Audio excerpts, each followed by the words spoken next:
নমস্কার বন্ধুরা, সকাল সকাল রান্নাঘরে চলে এসেছি একটা সাবেকি রান্না নিয়ে। তো মুড়ি ঘন্ট, তার জন্য আমার লাগবে এই দেখুন কাতলা মাছের মাথা অর্ধেকটা নিয়েছি আমি, অর্ধেকটা লাগবে। আর 100 গ্রাম গোবিন্দভোগ চাল 1 ঘন্টা আগে আমি জলে ভিজিয়ে রেখেছিলাম। আর পেঁয়াজ কুচো, একটু হলুদ গুঁড়ো, আদা বাটা, 4 কোয়া রসুন বাটা, তেজপাতা আর গোটা গরম মশলার মধ্যে এই দুটো এলাচ আছে, দারচিনি আর লবঙ্গ একটু একটু আছে, একটু গুঁড়ো গরম মশলা আর কাঁচা লঙ্কা আর একটুখানি কিশমিশ আর কাজু আর সামনে একটু ঘি লাগবে। তো এই দিয়ে হয়ে যাবে মুড়ি ঘন্ট। আমি এখন কি করি সেটা আপনি দেখুন। আমি গ্যাস ওভেনটা জেলে দিয়েছি আর একটা এরকম ননস্টিক মোটা কড়া বসিয়ে কড়াই তেল দিয়ে দিয়েছি গরম হওয়ার জন্যে। আমি এবারে মাছের মাথাটা ভালো করে ভেজে নেব, লাল লাল করে আগে মাছের মাথাটা ভেজে নিই, তারপরে আমি আসছি। মাছের মাথাটা আমার ভালো করে ভাজা হয়ে গেছে পিটো পিট করে। আমি এবারে মাছের মাথাটা কড়া থেকে তুলে নিলাম। আমি সাদা তেলে মাছের মাথাটা ভেজেছি। এবার ওই তেলের মধ্যেই আমি দিয়ে দিচ্ছি একটুখানি ঘি,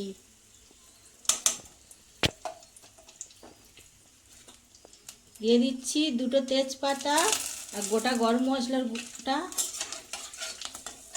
আর একটু রসুন কুচো আর কাঁচা লঙ্কা পেঁয়াজটাও আমি এর সঙ্গে দিয়ে দিচ্ছি।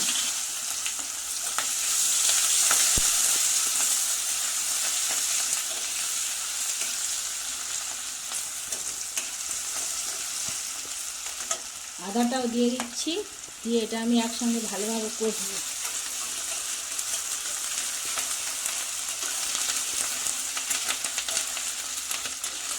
পেঁয়াজের কাঁচা গন্ধটা ছেড়ে যাওয়া পর্যন্ত এটা আমি ভালোভাবে কষে নেব।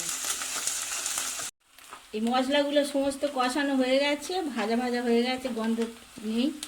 এবার আমি এই ভেজানো গোবিন্দভোগ চালটা এর উপর দিয়ে দিচ্ছি।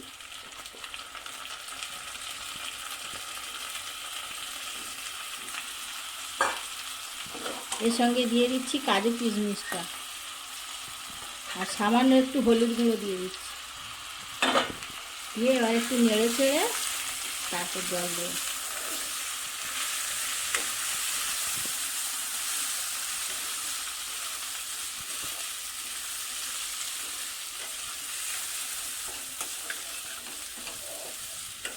এইসব রান্নাগুলো অনেক সাবেকি রান্না, এগুলো এখন প্রায় হারিয়ে যেতে বসেছে, কিন্তু খেতে খুব ভালো লাগে।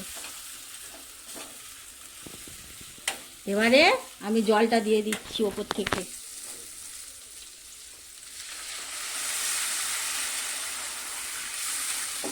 পরিমাণ মতো জল দিলাম, এই জলেই ভাতটা হয়ে যাবে, আমি আলাদা আর জল দেব না।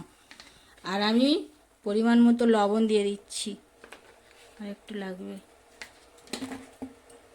আর দিয়ে দিচ্ছি একটু চিনি।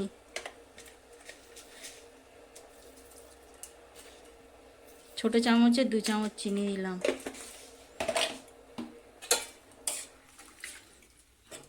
এইবারে মাছের মাথাটা আমি এর ওপর থেকে দিয়ে দেব, এখন ভাঙবো না। দিয়ে আমি ঢাকনাটা চাপা দিলাম, গ্যাসটা কম করে দিলাম। তারপরে এটা ফুটে ফুটে ভাতটাও হয়ে যাবে, মাথাটাও সিদ্ধ হয়ে যাবে, তারপর আসছি। 10 মিনিট পর আমি এসছি, ঢাকনা খুলে দেখলাম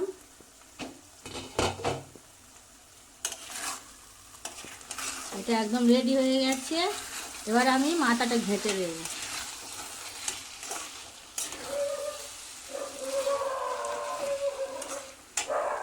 এর ওপর থেকে দিয়ে দিচ্ছি 1 চামচ ঘি আর একটু গরম মশলার গুঁড়ো। গ্যাসের ফ্লেমটা আমি এবার অফ করে দিচ্ছি, দিয়ে আমি ঢাকনা দিয়ে 5 মিনিট রাখবো। 5 মিনিট পরে ঠান্ডা হয়ে গেলে আমি প্লেটে সাজিয়ে দেখাচ্ছি। তো বন্ধুরা, আমার মুড়ি ঘন্ট হয়ে গেছে, আমি পরিবেশনের জন্য একদম রেডি করে দিয়েছি। একটা সাবেকি রান্না, পুরনো দিনের, প্রায় হারিয়ে যেতে বসেছে, কিন্তু খেতে খুব ভালো লাগে। আমি আমার মতো করে করলাম, আপনারা করে খাবেন, ভালো লাগবে আশা করি। তো ভালো লাগলে আমাকে কমেন্ট করবেন, শেয়ার করবেন, লাইক করবেন, আর প্লিজ আমার চ্যানেলটা সাবস্ক্রাইব করবেন, অনুরোধ রইল।